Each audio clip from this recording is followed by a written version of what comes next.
Matagumpay na isinagawa ang inauguration ng Panbaluan Takay Luzon Sustainable Livelihood Programs o SPLA Mini Gasoline Station sa Barangay Bazar sa Lapadan, Abra. Nito lamang ika-28 ng Mayo taong kasalukuyan. Dumalo sa aktibidad ang mga tauhan ng Abra Police Provincial Office sa pamumuno ni Police Colonel Charles L. Dumalig, Provincial Director, kasama ang 50 IB, 5 ID Philippine Army, sa pangunguna ni Lieutenant Colonel Ferdinand A. Baluyot, sa Lapadan MPS, sa pamumuno ni Police Captain Carlo Paulo M. Fernandez at 15th 04th Maneuver Company RMF-15 sa pangunguna ni Police Captain Denver S. Litdog. Isinagawa ang programa sa pakikipag-ugnayan ng DSWD Abra sa pangunguna ni Ms. Claudine N. Campos Cosi, SWAT Abra Team Leader, katuwang ang LGU sa Lapadan, mga miyembro ng SLPA at iba pang stakeholders ng nasabing livelihood.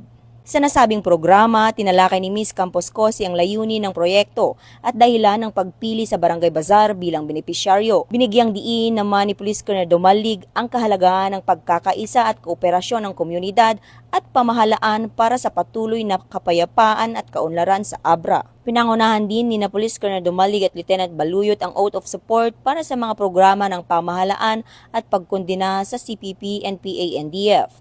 Naging tampok sa aktibidad ang ribbon cutting at turnover ceremony ng mini gasoline station para sa mga miyembro at opisyal ng Panbaluan Takay Luzon, SLPA. Patuloy namang ipinapakita ng pagtutulungan ng iba't ibang ahensya ng pamahalaan at ng komunidad ang kanilang suporta sa pagsusulong ng pangmatagalang kapayapaan, kaunlaran at mas maayos na kabuhayan para sa mamamayan ng Abra tungo sa bagong Pilipinas. Mula dito sa Barangay Bazar sa Lapadan, Abra, ako po ang inyong Police News Network Correspondent, Patrolwoman Maria Ella Garcia, alagad ng batas, tagataguyod ng balitang pulis. Bagong PNP para sa bagong Pilipinas, serbisyong mabilis, tapat at nararamdaman.